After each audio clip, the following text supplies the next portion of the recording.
Kolkata night Riders খেলবে ঢাকা ক্যাপিটালসের সাথে, তাও আবার ঘরের মাঠে মিরপুরে। শুনতে অবাক লাগলেও এটাই সত্যি হতে চলেছে। 2012 সালের বিশ্বের দ্বিতীয় ফ্রাঞ্চাইজি লিগ হিসাবে পথ চলা শুরু হয় বিপিএল এর।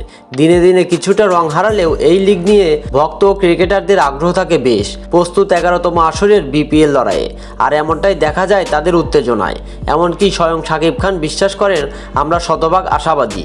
আমরা আশা করি বিজয় আমাদেরই আসবে এবং আনন্দের শেষ হাসিটা আমরাই হাসবো।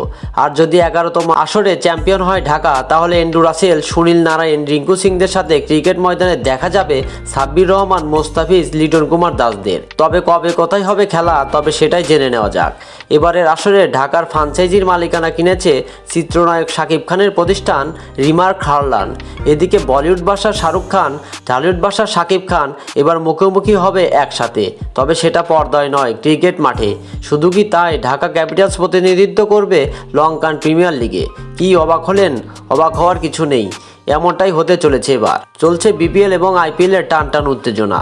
বিপিএল এর দল সাজানো শেষ হলেও আইপিএল এর বাকি এখনও প্লেয়ার্স ড্রাফট। তবে উভয় টুর্নামেন্টকে ঘিরে দর্শক সমর্থকদের মাঝে চলছে বুনো উল্লাস। তবে সকল কিছু ছাড়িয়ে আলোচনায় ঢাকা ক্যাপিটালস এবং কলকাতা নাইট রাইডার্সের মুখোমুখি হওয়া নিয়ে। আর যদি এমনটাই হয়, ক্রিকেট বিশ্ব দেখবে নতুন এক মহালড়াই। কেননা ম্যাচটা যে হবে ঘরের মাঠে মিরপুর শেরেবাংলা জাতীয় ক্রিকেট স্টেডিয়ামে। গত 15 নভেম্বর ঢাকায় এ বিষয়ে ঢাকা ক্যাপিটালসের সিইও আতিক ফাহাদ জানান, শাকিব খান খুবই এক্সাইটেড বিপিএল নিয়ে এবং ঢাকা ক্যাপিটালস নিয়ে।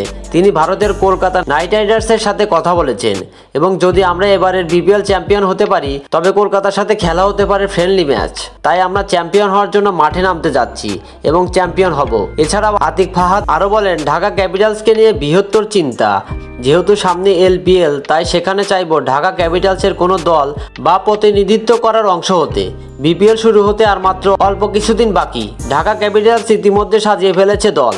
প্লেয়ার্স ড্রাফটে খরচ হয়েছে 2,80,00,000 টাকা। দেশি বিদেশি প্লেয়ারদের ছড়াছড়িতে মাঠে শিরোপার লড়াইয়ে টক্কর দিতে প্রস্তুত শাকিব খানের দল। সব মিলিয়ে নতুন দল ঢাকা ক্যাপিটালস বিপিএল এর স্কোয়াড অনেকটাই গুছিয়ে নিয়েছে।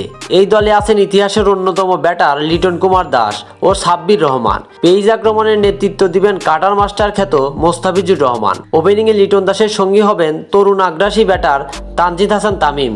বিদেশি হিসেবে থাকবেন পাকিস্তানের সাইম আইয়ুব, আফগান স্পিনার আমির হামজা হোতাক, ওয়েস্ট ইন্ডিজের দানবীয় ব্যাটার জনসন চার্লস, ইংল্যান্ডের স্টুবেন স্ক্যামেজি, শ্রীলঙ্কান তিসারা পেরেরা সহ অনেকে। দেশি বিদেশি প্লেয়ারদের সংমিশ্রণে ঢাকা ক্যাপিটালস।